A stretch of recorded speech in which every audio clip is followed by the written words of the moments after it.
بسم اللہ الرحمن الرحیم الحمد للہ وکفا وسلام علی عبادہ الذین اصطفی.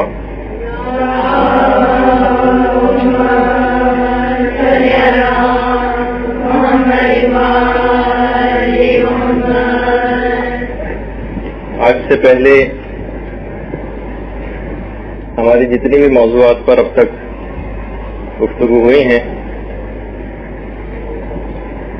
ان میں سے ضروری نہیں تھا کہ جس موضوع پر ہماری گفتگو ہوئی ہو اس کی ہر شخص کو ضرورت بھی ہو. بینکنگ کے مسئلے آپ کی خدمت میں عرض کیے گئے. آپ میں سے ہو سکتا ہے کہ ایک بڑی تعداد کا کوئی بینک اکاؤنٹ ہی نہ ہو. میراث کے مسئلے بہت زیادہ ڈسکس ہوئے. ہو سکتا ہے کہ براہ راست اتنا زیادہ تعلق آپ سے ان مسائل کا نہ رہا ہو. اور بہت سے اور موضوعات کے اندر بھی ایسے مسائل ڈسکس کیے گئے کہ جن سے سب لوگوں کا براہ راست تعلق نہ ہو. لیکن آج ایک ایسے موضوع پر گفتگو کا ارادہ ہے کہ ہم میں سے موجود ہر شخص کوئی بھی اس سے مستثنی نہیں ہے، بلکہ ہم کیا نہ کوئی نبی مرسل، نہ امام، نہ فرشتے، ان سب کو ایک نہ ایک دن موت آنی. موت موضوع ایک لحاظ سے دیکھا جائے دنیاوی اعتبار سے تو ذرا خوفناک قسم کا، لیکن یہ خوفناک اس وجہ سے ہے کہ اس کی حقیقت سے لوگ ناواقف ہیں. اچھا، یہ ایک ایسا موضوع ہے کہ لوگوں نے اماموں کا انکار کیا، پیغمبروں کا انکار کیا، حتیٰ کہ خدا تک کا انکار کر دیا، لیکن آج تک کوئی شخص ہمیں ایسا نہ ملا کہ جس نے موت کا انکار کیا. خدا تک کا انکار کرنے والے موت کی حقانیت کے قائل. تو اس لحاظ سے آپ کو چاہے مسلمان ہو یا کافر، کوئی بھی شخص اس سے مستثنی نہیں ہے. اور سب کو معلوم ہے کہ وہ جگہ جہاں پر ہزاروں لاکھوں اور لامتناہی ایک زندگی گزارنی ہے، وہاں کے متعلق ایک اندازہ یہ ہے کہ جو ہمارے جتنی نشستیں ہوں گی اس موضوع پر، شاید ظاہر ہے کسی نہ کسی عدد کو منتخب کر کے تو اس موضوع کو ختم کرنا ہے نا، تو شاید 25 سے 30 نشستیں ہماری اس موضوع پر ہوں گی، تقریباً 1.5 گھنٹے کی. تو اگر بہت بھی اگر ہم نے اس موضوع پہ کلام کیا تو شاید 50-60 گھنٹے، اس سے زیادہ نہ ہو. لیکن وہ زندگی کی جو ہمیشہ ہمیشہ کی زندگی ہے اور ہمیشہ ہمیشہ جہاں رہنا ہے، اس کے لیے اتنی دیر بھی بولنا یہ کچھ بھی معنی نہیں رکھتا. ہمارا ارادہ یہ ہے کہ یہ جو آپ کا سیمسٹر ہوگا موت کی تفصیلات سے متعلق، اس کو کوشش کریں گے کہ اس انداز کا رکھیں کہ مرحلے وار ہر شخص کو اس کے اندر ظاہر ہے کہ مبتلا ہونا ہے، تو لمحہ بلمحہ مرحلے وار کیا کیا کن کن چیزوں کا سامنا کرنا پڑے گا، کیا کیا چیزیں فیس کرنی پڑیں گی، مشکلات سے بچنے کے طریقے کیا ہیں، آسانی کے ساتھ ان تمام مراحل کو پا جائیں ہم، اس کے طریقے کیا ہیں، کس طریقے سے آسانی کے ساتھ ان مرحلوں کو طے کر لیں. یہ ایک ایسی چیز ہے، ایک ایسا پرچہ ہے جو آؤٹ کر دیا گیا. سوالات بھی بتا دیے گئے ہیں، جوابات بھی بتا دیے گئے ہیں، بس اس کے اوپر اس انداز سے عمل کرنے کی دیر ہے کہ جو ہم آگے چل کر ذکر کرنے والے ہیں اپنی آئندہ نشستوں میں. اچھا، ہم بات اس سلسلے میں یہ کہ موت کے سلسلے میں لوگوں کا جو کانسیپٹ ہے اور لوگوں کے دماغ میں رحمت خدا سے دوری اور شدت عذاب کا جو ایک خاص کانسیپٹ بن گیا ہے، چاہے وہ حقیقت سے بہت زیادہ دور نہ صحیح، لیکن شدت سے مبالغہ آمیز ضرور ہے. ہم نے وہ عذاب سن رکھے ہیں جس کی وجہ سے ہم مایوس ہوتے ہیں اپنی آخرت سے، کہ جو مثلا یزید کے لیے مخصوص ہیں، یا جو مثلا صدام حسین کے لیے مخصوص ہوں گے یا جو مثلاً فرعون اور حامان ان لوگوں کے لیے مخصوص ہیں. ہم نے تمام ظالمین سے اور پوری دنیا کے جتنے گناہگاروں کے اوپر جو عذاب ہیں وہ گویا ہم یہ سمجھتے ہیں کہ سارے کے سارے ہم پر منطبق ہوں گے.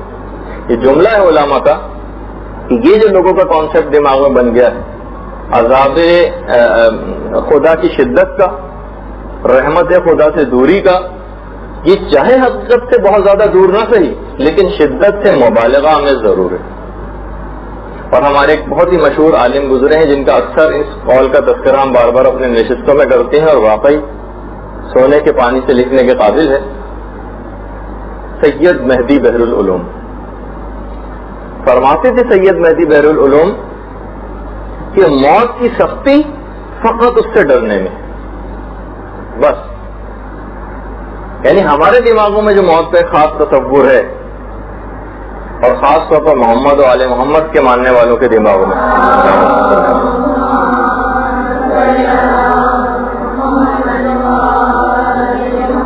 ان کے دماغوں میں تو یہ کانسیپٹ آنا ہی نہیں چاہیے. گناہوں پر جری ہونے کے حوالے سے نہیں، ان کی اپنی ذاتی مومنانہ شان جو ہے اس کے مطابق یہ عرض کر رہا ہوں. اچھا اگر ہم یہ دیکھیں، ہم بعض اوقات غور نہیں کرتے.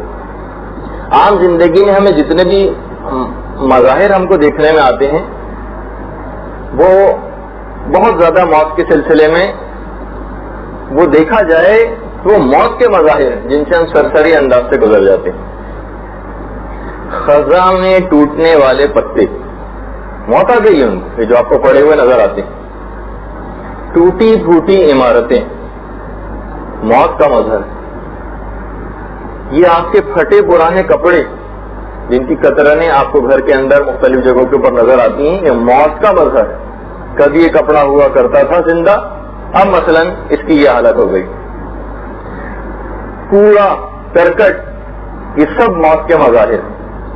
حتیٰ کہ آپ کا روزانہ سونے کے بعد اٹھ کر جاگنا، یہ خود سونا آپ کا موت کا مظہر ہے. جبھی حضرت لقمان کہتے تھے کہ مجھے تعجب ہوتا ہے ان لوگوں کے اوپر کہ جو قیامت کے منکر ہیں جبکہ وہ روزانہ سو کر اٹھتے ہیں. اور یہی وجہ ہے کہ پیغمبر ختمی مرتبہ صلی اللہ علیہ وآلہ وسلم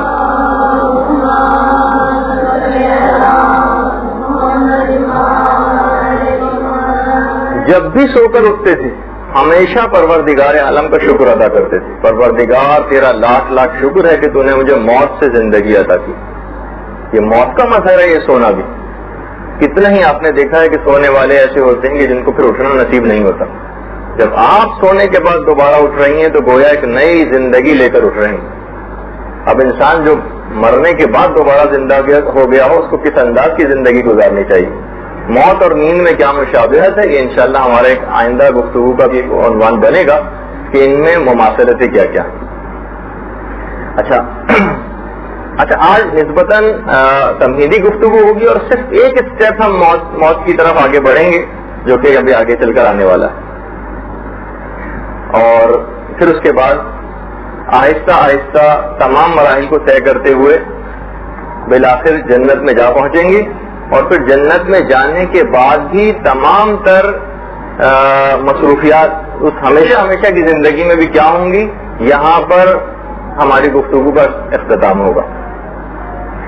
اچھا موت کی ابتدا کیسے ہوئی؟ روایات میں ملتا یہ ہے کہ جب پروردگار عالم نے تمام لوگوں کی ارواح کو خلق کیا تو فرشتے انہیں دیکھ کر حیران رہ گئے. پروردگار زمین میں تو ان لوگوں کے لیے کوئی جگہ نہ ہوگی، اتنی بڑی تعداد. پروردگار عالم نے کہا فرشتوں فکر کی ضرورت نہیں، میں موت کو بھی پیدا کرنے والا ہوں. یہ لوگ پیدا بھی ہوتے رہیں گے اور مرتے بھی رہیں گے.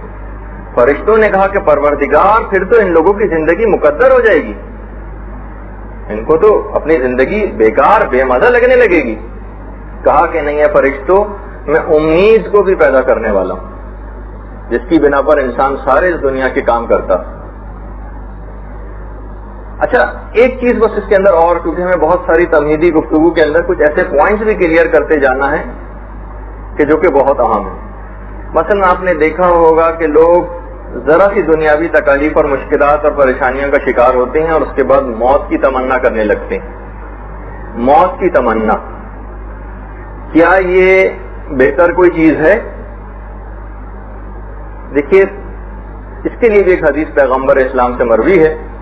پیغمبر اسلام فرماتے ہیں کہ تم میں سے کوئی شخص بھی کسی مصیبت کی وجہ سے موت کی تمنا نہ کرے، بلکہ اگر دعا کرنا ہی ہو تو یہ دعا کرے کہ پروردگار اگر میری زندگی میرے لیے بہتر ہے تو مجھے زندہ رکھ، اور اگر موت میرے لیے بہتر ہے تو مجھ کو موت دے دے.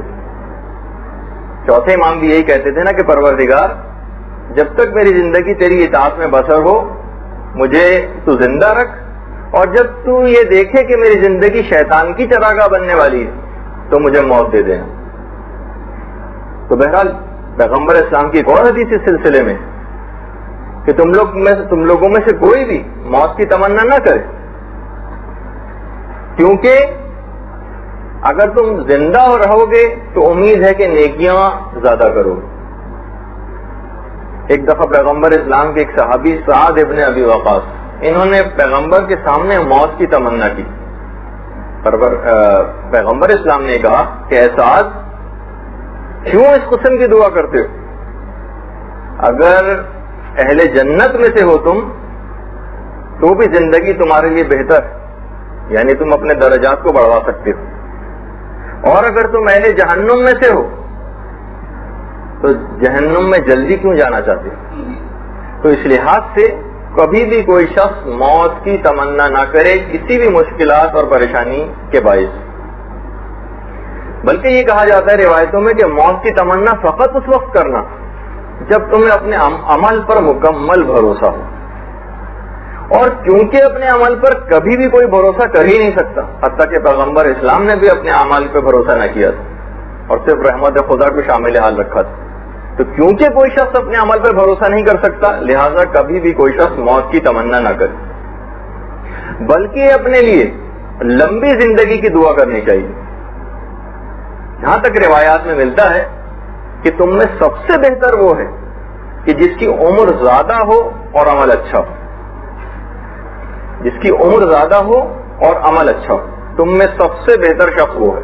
نہ صرف یہ کہ ہم تھوڑی سی مشکلات اور پریشانیاں آئیں اور اس کے اندر ہم گھبرا جائیں.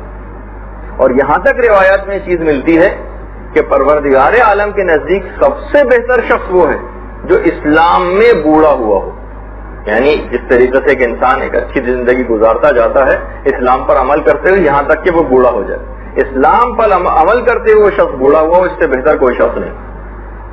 کیونکہ بڑھاپے میں تسبیح، تکبیر اور تحلیل زائد ہو جاتی، انسان زیادہ سے زیادہ ذکر خدا کرنے لگتا. یہاں تک بھی روایات میں چیز آئی کہ بندہ مومن جس وقت مرنے والا ہوتا تو وہ دوبارہ دنیا میں آنے کی تمنا کرتا تاکہ دوبارہ زیادہ سے زیادہ ذکر خدا کر سکے. یعنی یہ سب چیزیں یعنی انسان کو ہمیشہ آگے ہی کی طرف اس سلسلے میں جانا ہے، کبھی بھی یہ نہ کرے کہ وہ مشکلات سے گھبرا کر اپنے لیے کچھ بد دعا کرنے لگے. اچھا ایک بات اور بتا دوں کہ جملہ ہے علماء کا تمام احادیث اور روایات سے اس کی تائید ہوتی ہے. ابھی تک آپ نے جتنی بھی زندگی گزاری اور اس میں جتنی بھی خوشیاں دیکھی ان میں سے کوئی بھی ایک بھی ایسی نہیں ہے کہ جس کو ہم کہہ سکیں کہ یہ خوشی. جملہ ہے کہ سب سے پہلی اور حقیقی خوشی صرف اور صرف انسان کو مرتے وقت حاصل ہوتی. بالکل اس کانسیپٹ کے برخلاف کہہ رہا ہوں کیونکہ جو آپ اب تک سنتی رہی. سب سے پہلی اور حقیقی خوشی یہ صرف اور صرف انسان کو مرتے وقت حاصل ہوگی. اچھا یہ کیسی خوشی ہوگی اور کیا ہوگا اس کی تفصیلات آگے آتی رہیں گی. اور یہاں تک اس بات کا تذکرہ ملتا ہے روایات میں اور پیغمبر اسلام سے بھی یہ مروی ہے روایت کہ وہ شخص اس کا شمار شہداء میں ہوگا جو روزانہ کم سے کم 20 مرتبہ موت کو یاد کرے. شہیدوں میں اس کا شمار ہوگا. اب دیکھیں کہ ہمارے ہاں تو اس کو بظاہر بڑی بدشگونی کی بات سمجھی جاتی ہے لیکن اسلام کا طریقہ کار اس سے بالکل الگ ہے. 20 مرتبہ جو کم سے کم, اچھا 20 کا عدد کوئی ایسا عدد نہیں ہے کہ جس کو محاورتاً عرب زبان میں استعمال کیا جاتا ہو.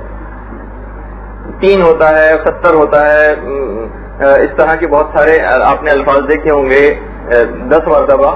لیکن بہرحال یہ 20 مرتبہ جو موت کو یاد کرے, اس کا مطلب اس عدد ہی کے اندر کوئی خصوصیت ہے. اور اس کے ظاہر ہے کہ وہ معنی بھی نہیں ہے کہ 20 مثلا موت موت موت اس طرح سے کر کے اس لفظ کو پڑھتے رہیں, بلکہ اپنی ہمیشہ آخرت کو مد نظر, جب کم سے کم ایک دن میں روزانہ 20 مرتبہ کوئی شخص موت کو یاد کرے گا تو کتنا اس کا عمل بہتری کی طرف جائے گا. یہ اس کے اندر ایک فلسفہ.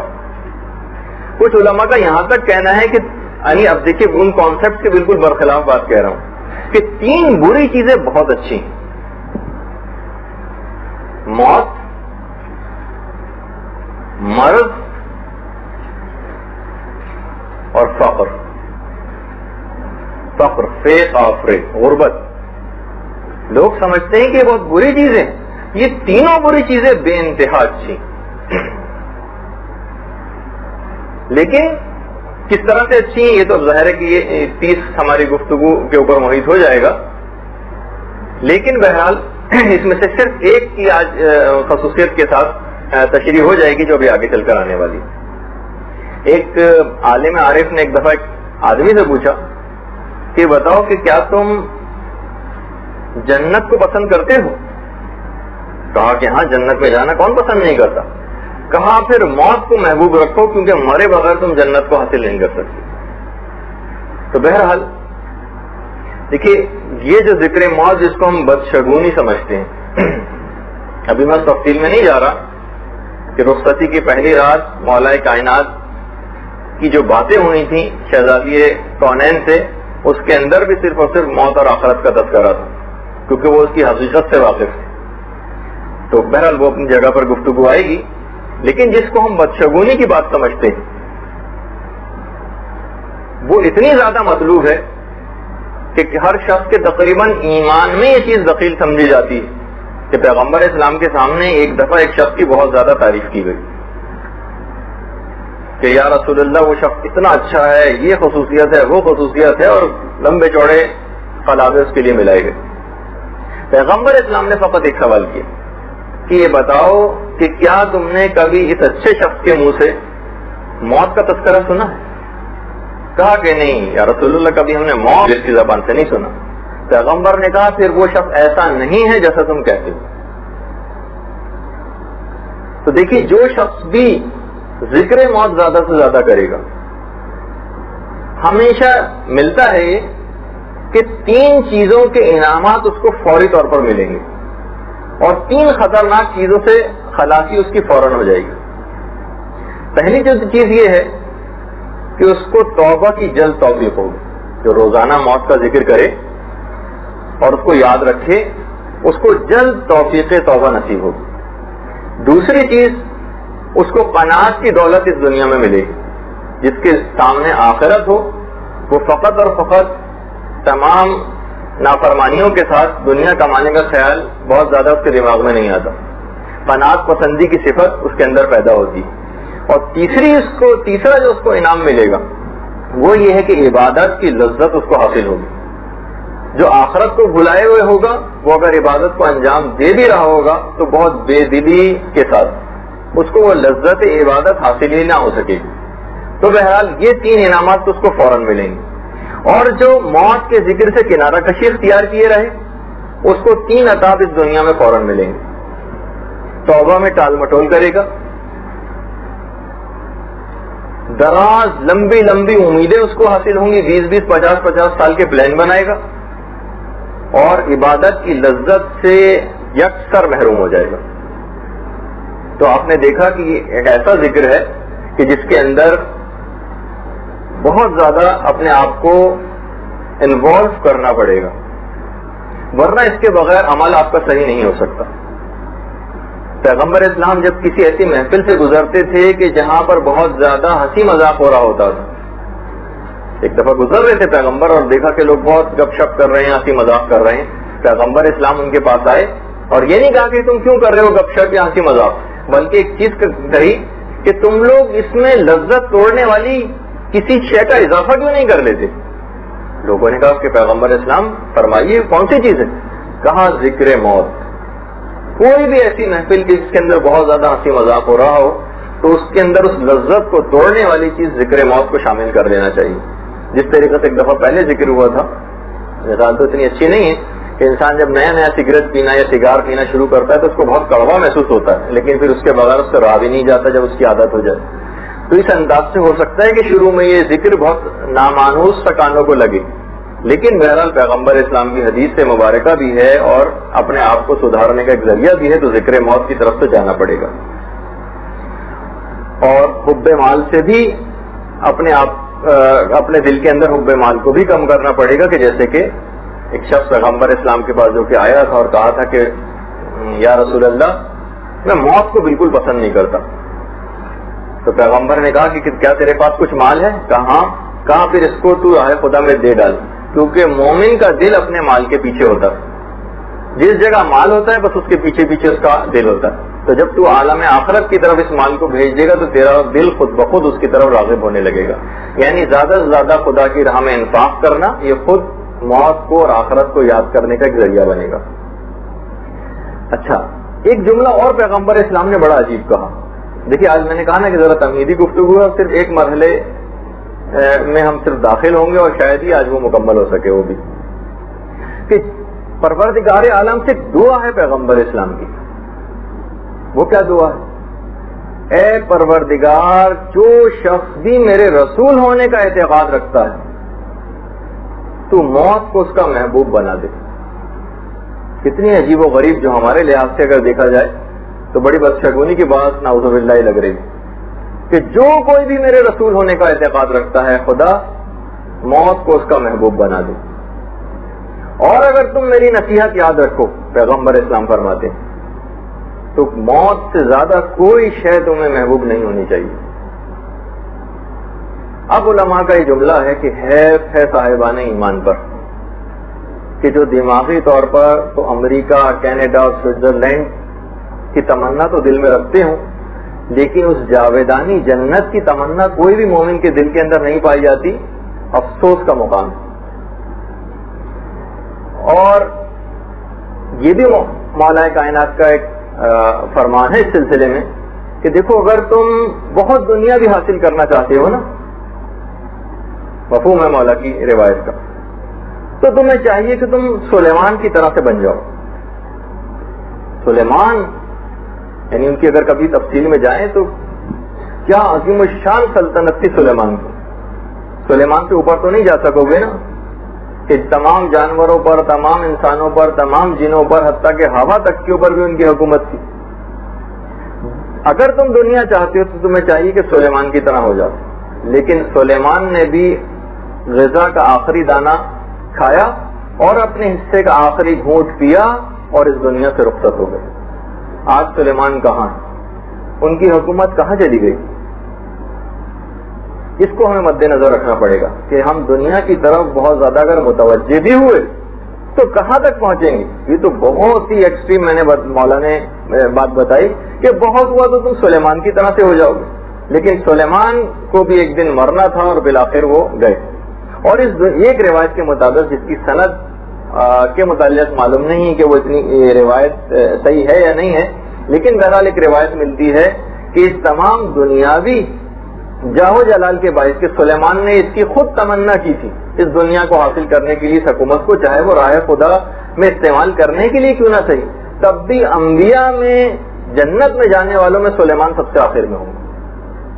اپنی اس خواہش کی وجہ سے، جو کہ کوئی بری اور حرام خواہش بھی نہ تھی، لیکن بہرحال دیگر انبیاء کی نسبت ان کے متعلق سے بات ملتی.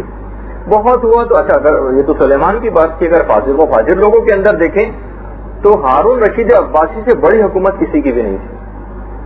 کتنی تھی ہارون رشید عباسی کی حکومت؟ پوری دنیا میں تقریباً قائم ہو چکی تھی. اور کتنی عمر تھی ہارون رشید عباسی کی؟ صرف 47 سال، 47 ایئرس. 47 سال میں باطل جہنم ہوا. اس سے بڑھ کر تو حکومت کسی کے پاس نہیں آئے گی نا. تو دیکھیے، جتنا ہم اپنے آپ کو دنیا کے اندر مبتلا کرتے جائیں گے، وہی حضرت لقمان کی جو وصیت اپنے بیٹے کے نام تھی کہ بیٹا، دنیا میں کسی موٹی بکری کی طرح سے نہ ہو جانا. یہ تو بڑا عجیب سا جملہ انہوں نے استعمال کیا کہ جس نے ایک ہرا بھرا سبزہ دیکھا اور دن اور رات اس سبزے کو کھانے میں مصروف ہو گئی یہاں تک کہ وہ موٹی تازی ہو گئی اور پھر یہی موٹاپا اس کے ذبح ہونے کا باعث بن گیا. لوگوں نے دیکھا بڑی موٹی تازی بکری ہے اور اس کو ذبح کر دیا. تو بہرحال انسان بہت زیادہ دنیا کی طرف اگر رغبت اختیار کرے تو نتیجہ بالآخر اس کے دماغ میں وہی رہنا چاہیے کہ کہاں جانا ہے. سید رضی الدین ابن طاؤس ہمارے ایک بہت بڑے عالم گزرے ہیں. وہ فرماتے ہیں کہ حضرت ادریس کے صحیفوں میں سے ایک صحیفہ تھا جس کا جملہ یہ تھا اس صحیفے کا کہ اے غافل انسان، اس وقت کو تو کیوں خیال میں نہیں لاتا کہ جب تیری پیشانی سے پسینہ جاری ہو جائے گا، تیرے ہونٹ ساکت ہو جائیں گے، تیری زبان بند ہو جائے گی اور تیری زبان اکڑ کر رہ جائے گی، تیری آنکھوں کی سیاہی پر سفیدی غالب ہو جائے گی، تیرے بدن پر کپکپی طاری ہو جائے گی، تیرے منہ سے جھاگ نکلنے لگے گا، لوگ تجھے بلائیں گے لیکن آپ ان کو کوئی جواب نہ دے سکیں گے، ایک نشان عبرت بنی ہوئی بستر پر پڑی ہوں گی. سید رضی الدین ابن طاؤس فرماتے ہیں کہ غافل یعنی حضرت ادریس کے صحیفوں میں سے ایک ہے کہ لوگوں کو مخاطب کر کے کہا ہے غافل انسان، اس وقت کو یاد کر کے جب پسینہ تیری پیشانی سے جاری ہوگا، تیرے ہونٹ سل جائیں گے، تیری زبان بند ہو جائے گی، زبان اکڑ کے رہ جائے گی، آنکھوں کی سیاہی پر سفیدی غالب آ جائے گی، تیرے بدن پر کپکپی طاری ہوگی، تیرے منہ سے جھاگ نکل رہا ہوگا، لوگ تجھے بلائیں گے لیکن تو جواب نہ دے سکے گا. اس وقت کیا ہوگا؟ اس وقت صرف دماغ میں یہ چیز آئے گی کہ ہائے افسوس، یہ میں نے زندگی کو کس دھوکے میں مصروف عمل کر کے رکھا. لیکن اب کیا ہے؟ مہلت ختم ہو گئی، آپ کا وقت پورا ہو گیا. وہ آنکھیں کہ جن کو ڈش، کیبل، ٹی وی اور عاشق و معشوق کی صورتیں دیکھنے سے فرصت نہ ملتی تھی، آج وہ باہر نکلی پڑی. زبان پر کیڑے چمٹ گئے. وہ زبان ہماری کی جو پان اور چھالیاں کترنے سے جس کو مثلا فرصت نہ ملتی تھی، آج وہ کیڑوں کی آماجگاہ بنی ہوئی. وہ جسم یعنی اس وقت تو آپ کو یاد کرنا ہوگا کہ وہ جسم جس کی ویکسنگ، تھریڈنگ اور میک اپ سے آپ کو فرصت نہ ملتی تھی، آج اس کے اوپر کیڑے چمٹے ہوئے ہیں. کیڑے اس جسم کو چاٹ رہے ہیں. آپ کا گوشت اور آپ کی جلد، اس کو کیا ہوا جس کا آپ اتنا خیال رکھتی ہیں؟ آپ کی وہ آنکھوں کا پانی کدھر چلا گیا؟ آپ کے گھر آپ کے بغیر بھی آباد رہیں گے. آپ کے شوہر آپ کے مرنے کے بعد دوسری شادی کی فکر میں ہو جائیں گے. آپ کے وہ بچے جن کے لیے آپ نے رات و دن ایک کیا ہوا ہے، ایک بمشکل ایک آدھ دن رونے کے بعد سکون کی نیند سو رہے ہوں گے. آپ کے جسم کو وہ مٹی کھا جائے گی قبر کی، اور کھا جاتی ہے، لیکن اس وجہ سے کہ ہم بھول ہی گئے تھے کہ ہمیں کبھی مرنا بھی. ہم نے فقط اپنی دنیا آباد کی تھی، آخرت برباد کی تھی، اور آبادی سے ویرانے کی طرف جانا کوئی پسند نہیں کرتا. یہ پیغمبر اسلام فرماتے ہیں. حضرت امام حسین علیہ الصلوۃ والسلام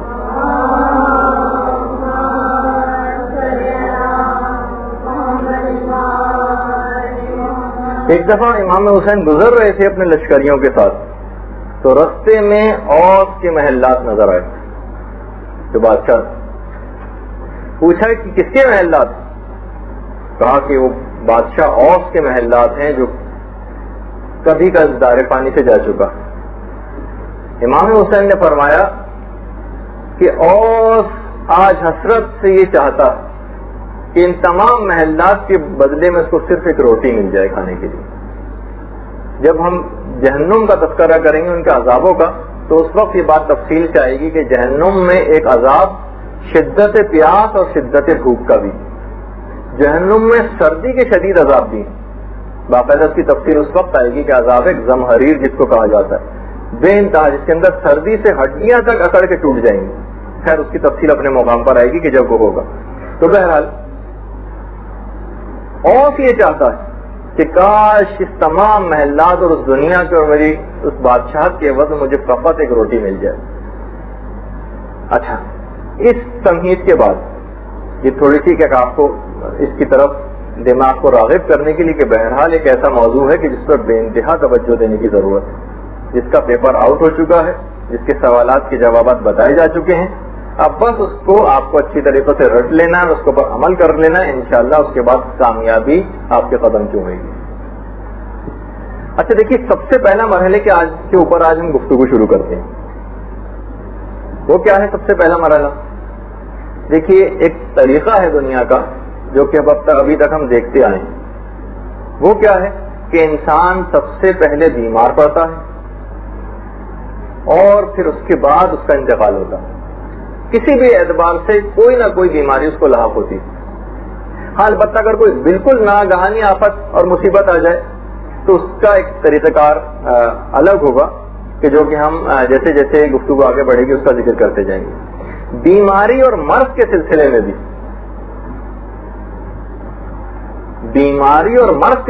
بھی اچھا، اس میں بالکل واضح میری آواز آپ کو آ رہی ہے؟ دیکھیے، اکثر بہت سارے الفاظ ایسے ہوتے ہیں کہ جو ہمیں اس کے مطابق کہنے پڑتے ہیں کہ جو لوگ سمجھتے ہیں۔ مثلا جیسے ہم کہتے ہیں فقہ، جبکہ اصل لفظ ہے فقہ، لیکن ظاہر ہے کہ لوگوں کو سمجھانے کے لیے ہو سکتا ہے فقہ کہیں تو سمجھ بھی نہ آئے تو فقہ کہنا پڑتا۔ معروف، اگر ہم صحیح عربی کے تحت کہیں تو اکثر وہ لوگ جو اس بات پہ اعتراض کرتے ہیں، میں عام لوگوں کی بات بتا رہا ہوں کہ جب ان کا کسی مذہب مخالف والوں کے ساتھ مناظرہ ہوتا ہے تو وہاں یہی بات چل رہی ہوتی ہے کہ بھائی یہ آپ نے اچھے بھلے دعات کو دعات کیوں کر دیا؟ کہنے کے بلکہ ایک صاحب مذاق میں کہہ رہے تھے دوسرے کے کہ مثلا اگر آپ کی بیوی بیمار پڑ جائیں تو آپ وہ یہ تھوڑی کہیں گے کہ نامعلوم یہ کہاں سے، مثلا خود آپ یہ تھوڑی کہیں گے نامعلوم یہ موذی مرض کہاں سے میرے بیوی کے پیچھے لگ گیا۔ مرض یعنی مرض کا لفظ ہونا چاہیے، وہ دال کا ایک تصور نہ ہونا چاہیے۔ تو بہرحال دیکھیے، بیماری کے سلسلے میں بھی ایک بالکل غلط کانسیپٹ لوگوں کے دماغ میں ہے۔ اسلامی کانسیپٹ یہ ہے بیماری کا کہ اس سے بہترین چیز کوئی بھی شاید نہ ہو، یعنی موت سے پہلے اگر کوئی بہترین چیز اس دنیا کے اندر اگر کسی کو نصیب ہو رہی ہے تو وہ مرض، بیماری۔ دیکھیے، یہاں تک روایت میں یہ بات آئی ہے کہ انسان کو جتنی بھی پریشانیاں، آزمائشیں خود اس کی اپنی ذات میں اور اس کی مال اور اولاد کے اندر ہی اس کو ہمیشہ لاحق رہیں گی، یہ ہمیشہ لاحق رہیں گی یہاں تک کہ وہ ملاقات پروردگار کر لیں۔ اس سے کسی شخص کا بھی پیچھا کبھی بھی نہیں چھوٹے گا، یہ سب چیزیں ہمیشہ انسان کو لاحق رہیں گی یہاں تک کہ وہ پروردگار عالم سے ملاقات کر لیں اور یہاں تک کہ اس کا کوئی گناہ باقی نہ رہے۔ دیکھیے، مومنین کے لیے خاص طور پر یہ سب مصیبتیں، تکالیف، پریشانیاں، آلام اور بیماریاں یہ صرف اس وجہ سے ہیں کہ جس وقت آپ ملاقات پروردگار کے لیے تیار ہوں تو آپ کے ذمے میں ایک گناہ بھی باقی نہ ہو، یہیں اس کی ان تمام آزمائشوں، بلاؤں اور بیماریوں کے ذریعے اس کی تلافی ہو جائے۔ چھٹے امام جعفر صادق علیہ الصلوۃ والسلام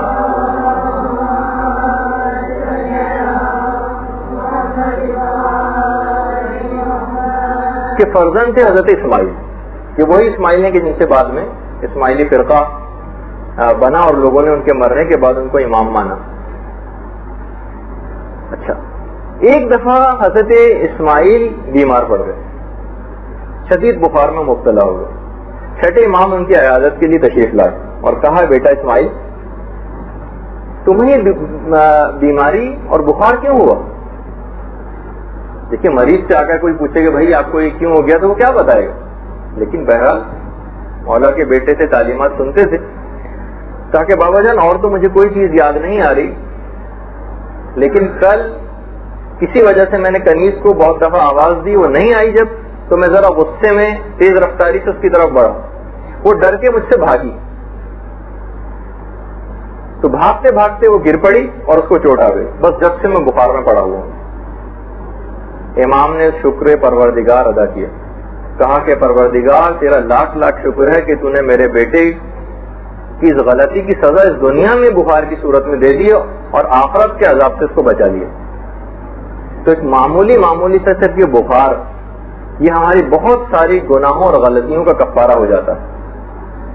ہمارے ساتھ میں امام موسیٰ کاظم علیہ الصلوۃ والسلام بھی یہ چیز فرماتے ہیں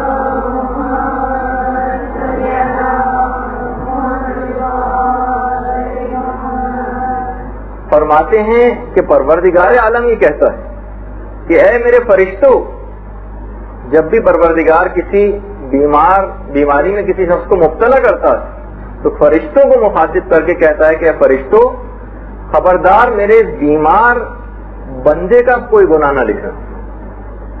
جانتے بوجھتے والا گناہ نہیں. عام طور پہ بیماری میں انسان تھوڑا چڑچڑا ہو جاتا ہے، کچھ بد اخلاقی سے بھی لوگوں سے بات کر لیتا ہے، تو پروردگار عالم کہتے ہیں فرشتوں خبردار اب اس کا کوئی گناہ نہ لکھنا، اور اس کے نامہ اعمال میں وہ نیکیاں ویسے ہی لکھتے رہنا جو یہ صحت یابی کے زمانے میں ادا کیا کرتا. اس سے بڑھ کر کیا چیز دیکھیے آپ نے کہ جب انسان بیمار ہوتا ہے تو بہرحال آپ نے یہ چیز دیکھی ہوگی کہ اس کی عبادات کم ہو جاتی ہیں، اس کا ذکر خدا نسبتاً پہلے کی نسبت کم ہو جاتا ہے، وہ اتنا ایکٹیو نہیں رہ پاتا ہے. تو پروردگار کی طرف سے اس کو یہ انعام ملتا ہے کہ گناہ تو اپنی جگہ جھڑیں گے ہی، نیکیاں بھی بالکل ویسے ہی لکھی جاتی رہیں. مثلاً بالفرض کوئی بیماری ہوگی، آپ مدرسے تعلیم حاصل کے لیے نہیں آ رہی، وہی ثواب لکھا جاتا رہے گا اس بیماری میں جتنے دن بھی آپ اس بیماری کی وجہ سے یہاں نہ آ سکیں گے. تو اس لحاظ سے اگر آپ دیکھیں تو مومن کے لیے پروردگار کی طرف سے ہر اس چیز کے اندر صرف بھلائی اور خیر ہی خیر. اچھا، یہ بھی چیز ہو سکتا ہے کہ آپ نے نسبتاً سنی ہو، جو بہت ہی مشہور کہ آخر یہ جو بیماری ہے کیا یہ ہمیشہ سے ہے؟ بہرحال ایک روایت یہ ہے کہ بیماری کا وجود حضرت ابراہیم سے پہلے نہیں تھا. ابھی ہم اس کی تجزیہ و تحلیل اس روایت کا نہیں کرنا، لیکن بہرحال ایک روایت ہے کہ وہ ہوتا یہ تھا کہ لوگ بیٹھے بیٹھے مر جاتے تھے. تو حضرت ابراہیم نے پروردگار سے دعا کی، پروردگار کوئی تو ایک ایسی نشانی مقرر ہونی چاہیے، کوئی تو ایک ایسی چیز مقرر ہونی چاہیے کہ جس سے لوگوں کو پتہ چلے، وہ توبہ وغیرہ کر سکیں، کوئی ایسی انڈیکیشن ہو، نشانی ہو. تو پروردگار عالم نے پھر مرض کو خلق کیا، بیماری. اور پھر اس کے بعد یعنی ایک ایسی چیز ہے، علماء کا کہنا یہ کہ بیماری ایک ایسی چیز ہے جس کو انبیاء نے دعا کے ذریعے حاصل کیا ہے. اس کو کوئی برا نہیں سمجھنا چاہیے. تھوڑا سا یہ کانسیپٹ اور پھر اس کے بعد اس کی مزید تفصیلات میں ہم آ جائیں گے. لیکن اس کا فائدہ اتنا زیادہ ہے کہ پیغمبر اسلام یہ فرماتے ہیں اگر کوئی شخص اس دنیا کے اندر بخار میں مبتلا ہوتا ہے تو گویا جہنم کی آگ کا وہ حصہ جو آخرت میں اس کے لیے تھا اس کے گناہوں کے باعث وہ اس کو اس دنیا ہی کے اندر مل جاتا ہے. یہ بخار، یہ گرمی جو اس کے جسم کے اندر پیدا ہو رہی ہے، یہ جہنم کی آگ کا وہ حصہ ہے جو اس کے گناہوں کے عوض تھا. اب آخرت میں اس کو کوئی عذاب جہنم برداشت نہ کرنا پڑے گا. اور چوتھے امام یہ بات بہت تاکید کے ساتھ فرماتے تھے کہ دیکھو بخار بہت ہی اچھی بیماری اور بخار کے عوض ہر شخص کا کے جتنے بھی عضلات اور اس جسم کے اندر ہیں، جسم کے حصے، ان سب کو بلا اور مصیبت کا ایک حصہ مل جاتا ہے. جسم کے ہمارے جتنے بھی حصے ہیں بخار کے ذریعے ان سب کو ایک بلا اور مصیبت کا حصہ مل جاتا ہے. اور چوتھے امام ایک عجیب بات آگے چل کے فرماتے ہیں کہ بخار کے نہ ہونے میں کوئی بھلائی نہیں. دیکھیے آج میڈیکل سائنس بھی یہی بات کہتی ہے، وہ کہتی ہے بخار خود کوئی بیماری نہیں ہے، یہ تو مختلف اندرونی بیماریوں کی انڈیکیشن. جب بھی بہت اچھے اسپیشلسٹ جو ہوتے ہیں کبھی بھی بخار اتارنے کی دوا نہیں دیتے، وہ اس کا جو اصل مرض کا جو کاز ہے اس کو ٹریٹ کرتے ہیں اور منع کرتے ہیں اپنے جونیئر ڈاکٹرز کو بھی کہ بخار اتارنے کی کوئی دوا اس کو نہ دی جائے، خود بخود بخار اترے گا اگر اصل کاز تک آپ پہنچ جائیں. امام بھی یہ فرماتے ہیں کہ بخار کے نہ ہونے میں کوئی بھلائی نہیں. اور چھٹے امام جعفر صادق علیہ الصلوۃ والسلام میں فرماتے ہیں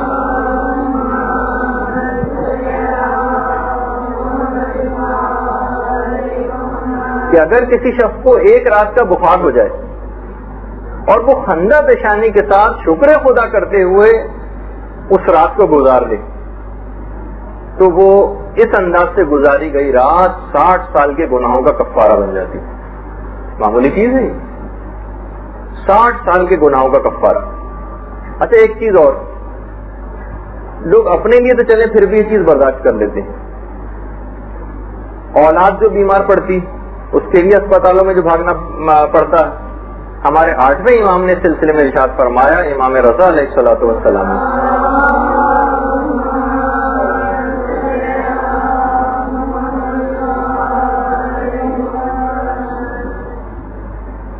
کہ جب تک بیمار رہیں گے. نہیں، ابھی میں اولاد کے سلسلے میں امام رضا کی ایک اور حدیث اس سلسلے میں، بچے کی ابھی میں آگے چل کر ایک بتانے والا ہوں اپنی ترتیب کے اعتبار سے، کہ جب تک اس شخص کو بیمار رکھا جاتا ہے جب تک کہ اس کے سارے گناہ معاف نہ ہو جائیں.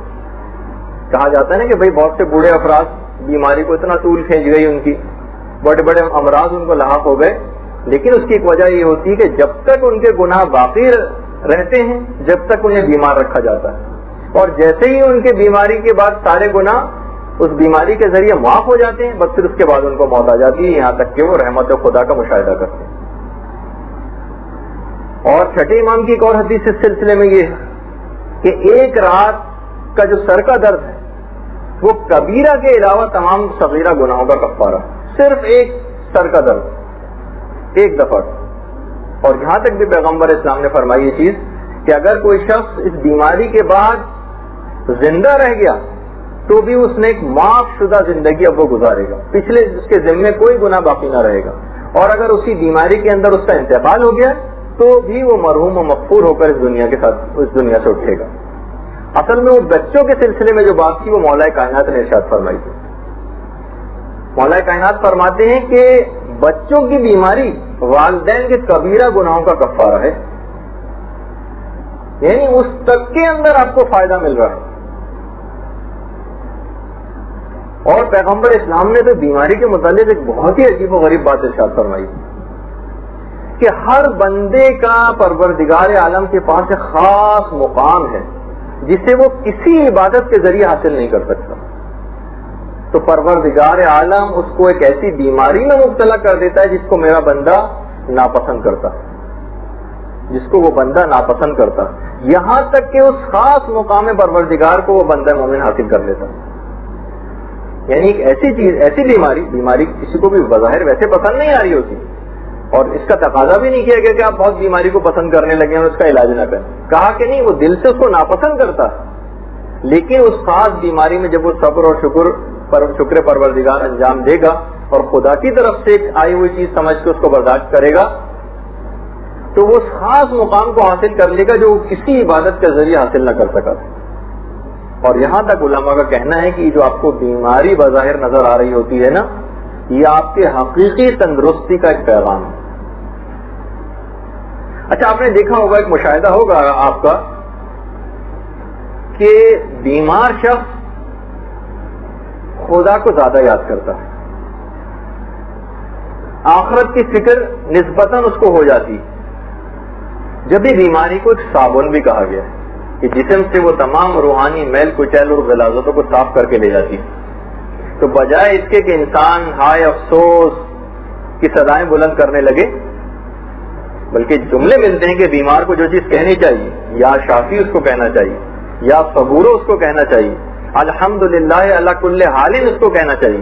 یعنی جو بیمار اگر کوئی شخص ہو جائے تو بجائے اس کے کہ اس قسم کے جملے وہ استعمال کرے جس میں افسوس اور پریشانیوں کا اظہار کیا گیا، وہ صرف ذکر خدا کو اور حمد خدا کو اس انداز سے پورا کرنا چاہیے.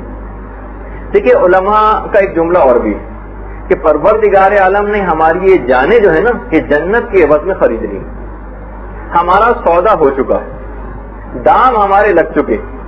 آپ دیکھتی ہیں کہ آج کل ٹی وی کے اوپر بہت زیادہ اس کا بھی شہرا ہوتا ہے کہ ماڈلز ہوتی ہیں، جب ان سے ایک چیز طے پا گئی پروڈیوسر کی تو وہ جس طریقے سے چاہے، اجرت طے ہو چکی، جس طرح سے چاہے اٹھائے بٹھائے، دھوپ میں کھڑا رکھے، بار بار اس کو چلائے، آگے کرے پیچھے کرے. اب اس کو کہنے کا حق نہیں ہے کچھ کہ میرے ساتھ کیوں کیا جا رہا ہے، اجرت طے ہو چکی. اور دیکھی ہوگی جب کوئی شخص بیمار ہوتا ہے تو اس کی عبادتیں ریاکاری سے پاک ہوتی. صحت مندی کے اندر تو ہو سکتا ہے کہ اس کی عبادت کے اندر کچھ ریاکاری ہو، بیمار شخص کبھی بھی ریاکاری سے کام نہیں لیتا اور اس کی عبادت میں اخلاص آ جاتا ہے.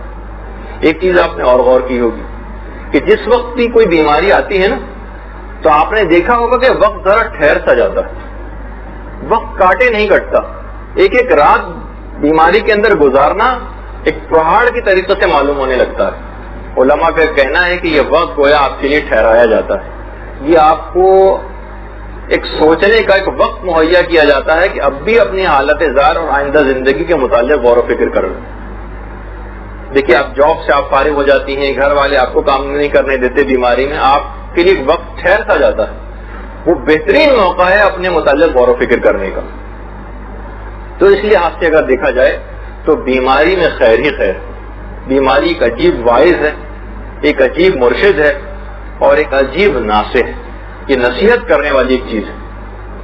اچھا, صحت مندی میں اگر جب آپ دیکھتی ہیں تو بڑی انسان لمبی لمبی اور دراز امیدیں قائم کرتا ہے صحت مندی کے عالم میں, اور جب انسان بیمار ہوتا ہے تو وہ کتنی کوتاہ امید ہو جاتا ہے, اس کی امیدوں کا گراف کتنا زیادہ نیچے چلا جاتا ہے. حب دنیا بھی ایک بیمار آدمی کے اندر سے کم ہو جاتی ہے. اچھا, اتنی بات میں اور بتا دوں, کبھی بھی ان چیزوں سے گھبرائیے گا نہیں. کوئی سی بھی بیماری آ جائے, کوئی سی بھی پریشانی آ جائے, بلکہ دنیا کی ہر جو کمی ہے نا یہاں پر, اس کی تلافی آخرت میں یقیناً ہوگی. کہا جاتا ہے کہ جو شخص کسی ایسی بیماری میں مبتلا ہو جائے کہ وہ نابینا ہو جائے, آپ جنت کی جب تفصیلات آئے گی تو اس کے اندر سنیں گے کہ جو یہاں دنیا کا نابینا ہے, آخرت میں جنت میں پہنچنے کے بعد اس شخص پر خصوصی اکرام یہ ہوگا کہ تمام جنتیوں کی نسبت سب سے زیادہ دور تک دیکھ سکے گا, لاکھوں میل کروڑوں میل دور تک کا مشاہدہ کر سکے گا. وہاں جا کر اس کی بینائی اتنی قوی ہو جائے گی, دنیا کی اس کمی کی تلافی آخرت میں کس انداز سے ہوگی. اسی اعتبار سے جتنے بھی, اس سے بھی کوئی نہ گھبرائے کہ اگر کسی شخص کی بھی شادی کسی بھی وجہ سے اس دنیا میں نہیں ہو پاتی تو آخرت کے اندر ان کو حضرت مریم کا جو مقام ہے جنت میں وہاں پر رکھا جائے گا. یعنی آپ سوچیے تو کہ اس معمولی سی زندگی جس اس کے بعد 10 سال 15 سال 20 سال آپ کو اور زندگی گزارنا تھی, گزر ہی جائے گی کسی نہ کسی طریقے سے. چلے ایک کمی بہرحال دنیا کے اعتبار سے صحیح, اس کی تلافی اس انداز سے ہوگی کہ حضرت مریم کے مقام میں ان کو رکھا جائے گا. جن کے یہاں اولاد نہیں ہوتی اس کو بھی زیادہ کوئی بری بات نہ سمجھیں, کچھ دن اس کے ساتھ گزارا کر لیں, پھر اس کے بعد وہاں پر جنت میں جانے کے بعد آخرت کی جو جنت کی جو خصوصیات ان میں سے کہ اپنے یہ اولاد جنت میں خلق کر سکیں گے یہ لوگ خود. تو بہت ساری ایسی چیزیں ہیں کہ دنیا کی ہر جتنی بھی آپ کمی اس دنیا کے اندر اپنے حال کے اندر دیکھیں, چند دن صبر و شکر کے ساتھ انسان گزار لے, پھر کیسی پروردگار عالم اس کمی کی تلافی کرے گا یہ خود انسان مشاہدہ کرے گا. اچھا, بیماری کے سلسلے کی آج کیونکہ بات ہو رہی ہے اور شاید اسی پر ہی صرف اسی ایک ہی مرحلے کی حد تک ہم آج رہ جائیں گے. دیکھیے, ایک تو چیز ہوتی ہے بیماری, اس کا علاج کرنا ہے, لیکن ایک چیز اور ہے بیماری کے اندر, اس میں لوگوں کو بہت زیادہ مبتلا دیکھا گیا ہے, وہ ہے وسواس. وسواس سے اپنے آپ کو بچانا پڑے گا کہ جہاں انسان ادھر بیمار ہوتا ہے اس کے دماغ میں فوراً ہی موت کے خیالات آنے شروع ہو جاتے ہیں. وہ تو اب آپ نے دیکھا کہ موت کے خیالات جیسے جیسے گفتگو آگے بڑھے گی آپ کے بھی انشاءاللہ کانسیپٹ میں بڑی تبدیلی آ جائے گی. جو حقیقی اسلامی کانسیپٹ ہے وہ آپ کے سامنے آئے گا. ہارر فلموں نے جو کانسیپٹ دماغ میں موت کا بنایا ہے وہ آپ کے دماغ سے نکلے گا. دیکھیے, وسواس جو چیز ابھی آئی نہیں ہے اس کے اندیشے میں مبتلا رہنا ایک انتہائی بیوقوفی کی چیز, اسی کو وسواس کہتے ہیں. انسان مستقبل کی ایک ایسی چیز جس کے متعلق آپ کو کچھ پتہ ہی نہیں ہے اس کے متعلق پہلے سے کوئی چیز پریڈکٹ کر کے اور اپنے آپ کو ایک مصیبت میں انسان کیوں مبتلا کرے. دیکھیے, وسواس کی مثال اس طرح سے دی جاتی ہے کہ جس طریقے سے شہد کی مکھیوں کے چھتے پہ کو اگر کوئی چھیڑ دے تو ساری شہد کی مکھیاں آپ پر آ کر چمٹ جائیں گی, اور اگر آپ اسے نظر انداز کر دیں, کچھ نہ کریں تو آپ کو کوئی نقصان نہیں پہنچائیں گے. تو وسواس ایسے ہی ہے کہ اگر آپ اس کی طرف سے آپ نے اس کی طرف ذرا سی بھی توجہ کی تو گویا شہد کی مکھیوں کے چھتے کو آپ نے چھیڑ دیا اور آپ کی پوری زندگی مقدر ہو کر رہ جائے گی. جس طریقے سے انسان ایک اندھیرے میں پڑی گئی کوئی رسی جو ہوتی ہے اس کو سانپ سمجھ لیتا ہے, اور جب بعد میں لائٹ آتی ہے تو پتہ چلتا ہے کہ ارے میں کس بیوقوفی میں مبتلا رہا. تو بہرحال ایک چیز اس کے اندر بات اور بیان کر دی جائے. عام طور پر لوگوں سے ایک غلطی ہوتی ہے, وہ غلطی کیا ہے؟ غلطی یہ ہے, غلطی تو نہیں کہیں گے, صرف ایک پہلو لوگوں کے علم میں کہ بیمار کے لیے تو لوگ بہت دعائیں کرتے ہیں, بیمار سے اپنے لیے کوئی دعا نہیں کرواتا, جبکہ روایات میں اس کے بالکل برخلاف زیادہ تاکید آئی کہ بیمار کے پاس جا کر اپنے لیے دعا کرواؤ, کیونکہ بیمار مستجاب الدعوات ہو جاتا ہے. مستجاب الدعوات, اس سے خصوصیت کے ساتھ اپنے لیے دعا کرواؤ. بیمار کی دعا پروردگار عالم فوراً سن لیتا ہے. لوگ بیمار کے لیے تو دعا کرتے ہیں اور بیمار کے دماغ میں بھی ہوتا ہے کہ وہ خود بھی کسی کے لیے دعا نہیں کر رہا ہوتا, بیمار کبھی ہو تو آپ اپنے لیے ایک فریضہ قرار دیں گے، اس وقت آپ مستجاب الدعوات ہو گئی، آپ کی دعا پروردگار عالم فوراً قبول کرے گا، جو بھی دعائیں دوسروں کے متعلق بھی ہیں اور اپنے متعلق وہ آپ اس وقت بیماری میں قبول کروا سکتی ہیں۔ اچھا، اب اس میں ایک بات بس اور بیان کر دی جائے کہ جب یہ عام لوگوں کے لیے دعا کوئی شخص کرے تو اتنی مستجاب ہوتی ہے، تو اگر انسان اس بیماری کے عالم میں اپنے والدین کی خدمت کرے اور ان کی دعائیں وہ لے لے تو روایت میں جملہ ہی ملتا ہے کہ اس کا جنت میں اور آخرت میں جو مقام ان دعاؤں کے نتیجے میں اولاد کا بنتا ہے، والدین کی خدمت کے نتیجے میں، فرشتے اس مقام کو دیکھ کر انگشت بدندہ رہ جاتے ہیں، حیرت میں مبتلا ہو جاتے ہیں اور ان کی زبان سے بے اختیار ماشاء اللہ و بارک اللہ کی صدائیں بلند ہوتی ہیں۔ یہ دیکھیے کہ اچھا، ہم عام طور پر یہ دیکھتے ہیں، بس اس میں ایک بیچ میں جملہ معترضہ کے طور پر ایک بات کہ آج کل اس کے بالکل برخلاف ہوتا نظر آ رہا ہے۔ اولاد چیخ چیخ کر والدین سے باتیں کرتی، بلکہ وہ کیا اولاد کو ڈانٹیں گے، اولاد ہر وقت ان کو ڈانٹ پٹکار کرتی ہوئی نظر آ رہی ہوتی۔ والدین کا مقام اور مرتبہ، اچھا یہ میں ان کی بھی بات نہیں کر رہا جو ان تمام تعلیمات سے دور ہیں، جو مذہبی تعلیم حاصل کرنے کے لیے آتے ہیں، ان تک کے دماغوں میں ابھی تک والدین کا رتبہ نہیں بن پایا۔ تو اپنے آپ کو دیکھیے کہ یہ صرف ذرا سی والدین کی خدمت کرنا کہ ان کا جو مقام آخرت میں بنتا ہے کہ فرشتوں کو حیران کر کے رکھ دیتا ہے۔ اچھا، یہ بیمار خالی یہ نہیں، اتنا زیادہ بیمار کے اوپر رحمت خدا ہو رہی ہوتی کہ ایک عجیب و غریب طریقہ مولا کائنات کا تھا کہ جب بھی کہ کبھی کسی بیمار کے پاس جاتے تھے ہمیشہ جوتے اتار دیتے تھے، کہتے تھے کہ نہیں، یہاں پر رحمت خدا کا مسلسل نزول ہو رہا ہے، یہاں جوتے لے کر آنا مناسب نہیں بیمار کے پاس۔ حفظان صحت کے اصولوں کے مطابق آج بھی آئی سی یو میں جانے سے پہلے جوتے وغیرہ اتروا دیے جاتے ہیں۔ تو بہرحال وہ ایک حفظان صحت کا کانسیپٹ الگ ہے اور ایک رحمت خدا اس کا ایک کانسیپٹ بالکل الگ ہے۔ اور چھٹے امام نے خاص طور پر جب بھی کوئی شخص بیمار پڑے ایک خاص بات اس کے اندر ضرور وہ عمل کرے۔ فرماتے ہیں چھٹے امام، جب بھی کوئی شخص بیماری میں مبتلا ہو یا کسی پریشانی میں مبتلا ہو اور وہ سورہ توحید کی تلاوت نہ کرے، وہ اہل جہنم میں سے، بہت ہی سخت، یعنی بیماری کی حالت میں سورہ توحید کی تلاوت کرنا، یہ ایک ایسا بلند مقام انسان کو دلاتا ہے، اور اس کے برخلاف عمل کیا جائے تو برخلاف بھی بڑا ہی مقام ملے گا، یعنی جہنم ملے گی۔ یعنی یہاں تک چھٹے امام نے سلسلے تو بیماری کی حالت میں علل خصوص یہ آپ نوٹ کر کے رکھیں کہ سورہ توحید کی تلاوت ضرور کرنی ہے بیماری یا پریشانی کے عالم میں۔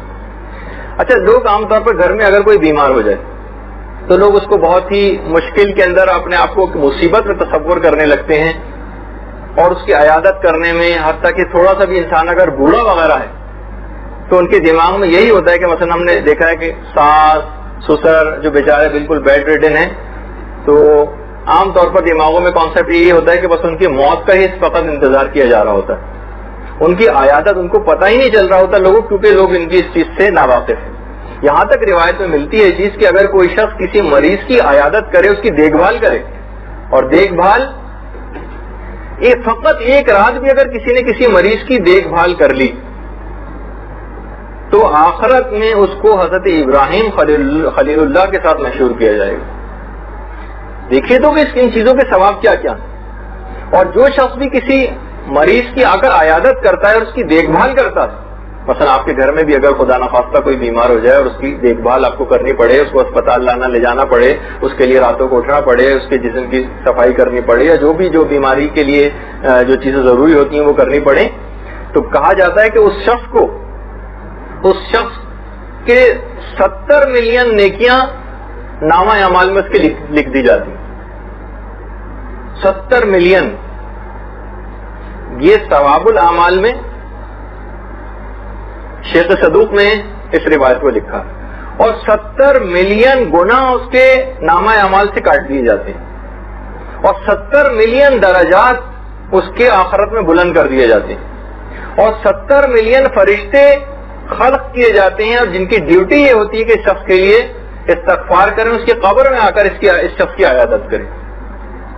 آپ دیکھیے تو کہ صرف فقط ایک رات جاگنے سے کسی مریض کے لیے اور اس کی عبادت، یعنی روایت میں جملہ ہے ثواب کے لیے 70,000 حسنہ، اس کے لیے 70 ملین. اب آپ اس کو اردو میں خود ہی کیلکولیٹ کر لیجیے گا کہ کیا چیز بنتی ہے. اچھا، اس سلسلے میں بس ایک غلط فہمی اور کا ذکر کر دیا جائے، جس کے اندر عوام تو کیا خواص بھی مبتلا ہے. غلط فہمی کیا ہے کہ بھائی خدا ایسی بیماری میں کوئی مبتلا نہ کرے کہ ہم کسی کے محتاج ہو جائیں، بس اسی طریقے سے ہم چلتے پھرتے ہی دنیا سے ہمیں اٹھا لیں، ہمیں بیمار نہ کرے. وہ کہا جاتا ہے کہ بھائی وہ دیکھیے فلاں مرحوم کتنے مثلا اچھے رہے کہ کسی پہ کوئی بھی بوجھ نہ بنے اور چٹپٹ بس دنیا سے چلے گئے. یہ عوام کیا خواص یعنی جو دینداری کی سوچ رکھتے ہیں ان کے بھی دل و دماغ کے اندر یہ چیز خیال ہے کہ بلا تکلیف اور بلا مرض دنیا سے چلے جائیں. جی نہیں، یہ ایک بہت بڑی نعمت سے محرومی، اس کی دعا کبھی بھی کوئی شخص نہ کرے. بہت ساری چیزیں ہیں کہ جو ایسے شخص کو ہاتھ سے نکل جائیں گی. مثلا بیماری میں مبتلا ہو کر مرنے سے ایک فائدہ یہ ہوتا ہے، سب سے پہلی تو چیز ہے توبہ کا موقع ہاتھ آتا ہے. توبہ ناگہانی طور پر جو چٹپٹ دنیا سے چلا جائے اس کے پاس تو تھوڑی موقع آئے گا توبہ کا. بیماری میں انسان مبتلا ہوتا ہے اور اس کے بعد اس دوران اس کو توبہ کا موقع ہاتھ آتا ہے اور وہ توبہ کر کے اور رحمت خدا سے فیضیاب ہوتا ہے. جب یہ مرض کو برید الموت کہا جاتا ہے، موت کا قاصد. اب یہ انڈیکیشن آ گئی ہے، ویسے موت کے چند قاصد اور بھی ہیں جو ہم آگے چل کر ذکر کریں گے اپنی، لیکن اس کے اندر سے ایک مرض اور بیماری بھی. دوسری چیز، اگر کوئی شخص کسی کے دماغ میں خیال ہے کہ میں بس دنیا سے فوراً چلا جاؤں، وہ یہ ہے کہ اس میں ایک بہت بڑا نقصان یہ ہوگا وہ بغیر وصیت کے دنیا سے جائے گا. جبکہ مرض میں مبتلا ہونے والا شخص کے پاس اس بات کا موقع ہاتھ آ جاتا ہے کہ وصیت کر کے جائے. وصیت جس کے متعلق حدیث میں ہے من مات بغیر وصیہ مات میتۃ جاہلیہ، جو شخص بغیر وصیت کے اس دنیا سے جائے وہ ایسی ہی جیسے جہالت کی موت مرا.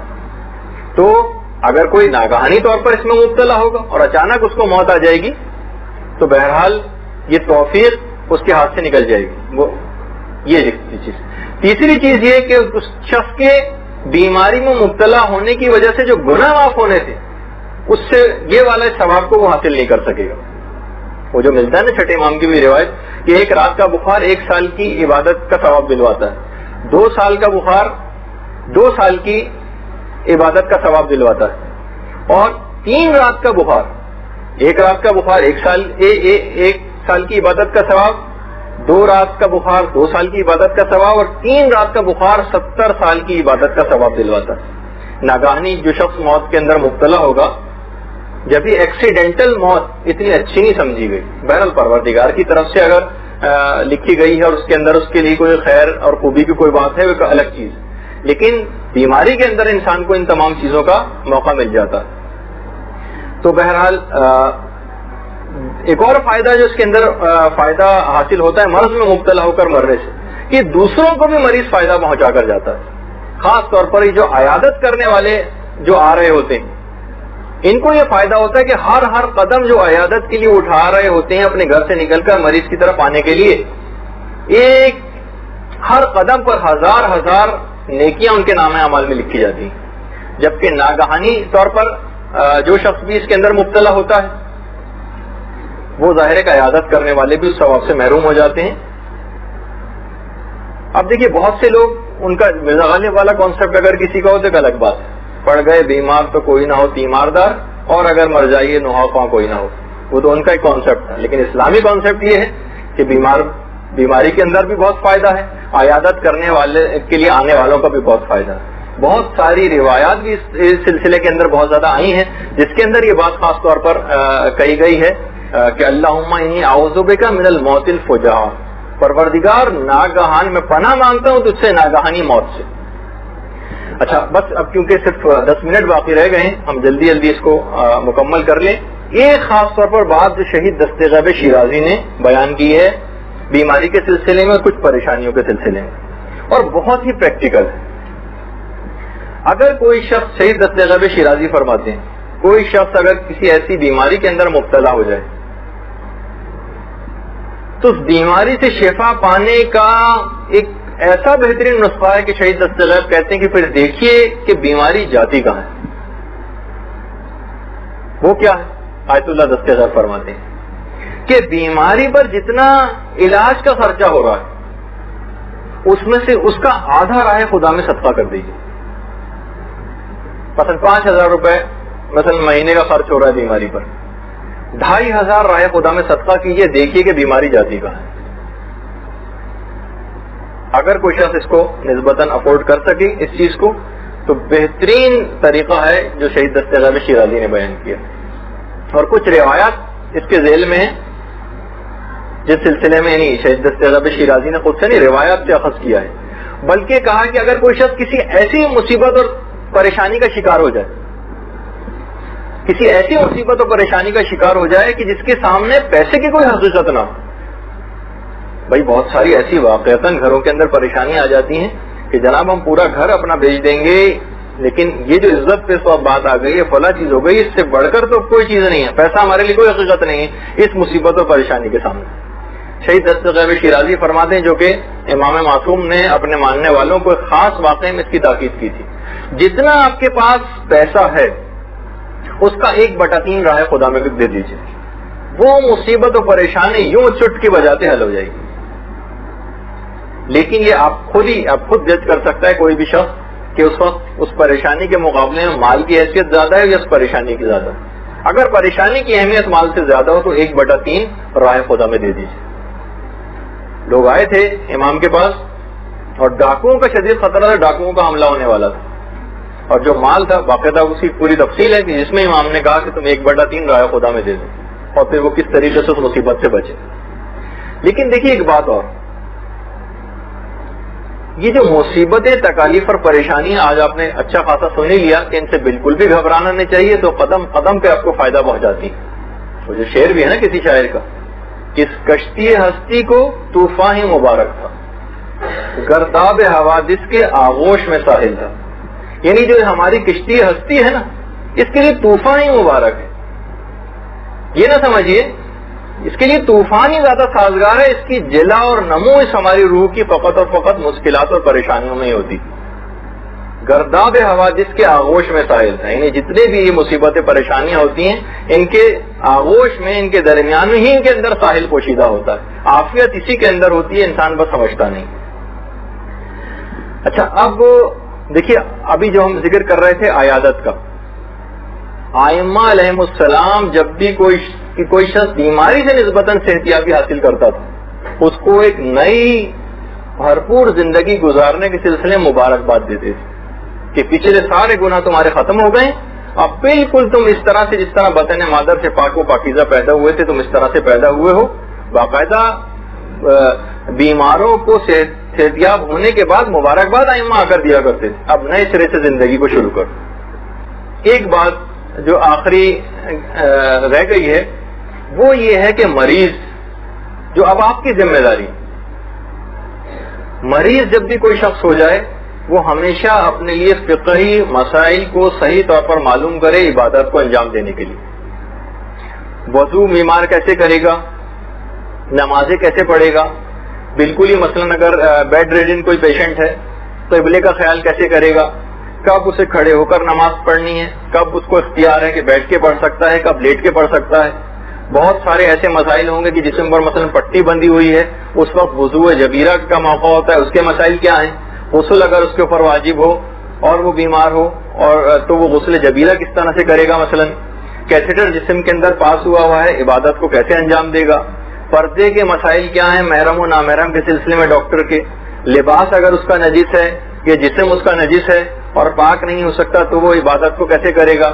ڈرپ مثلا لگی ہوئی ہے اس کا عبادت نمازوں کے سلسلے میں ادائیگی میں یا وضو میں کوئی رکاوٹ وہ چیز ہے یا نہیں. عام طور پر یہ دیکھا گیا ہے کہ مریض بیمار ہونے کے بعد عبادات سے ہاتھ کو اٹھا لیتے.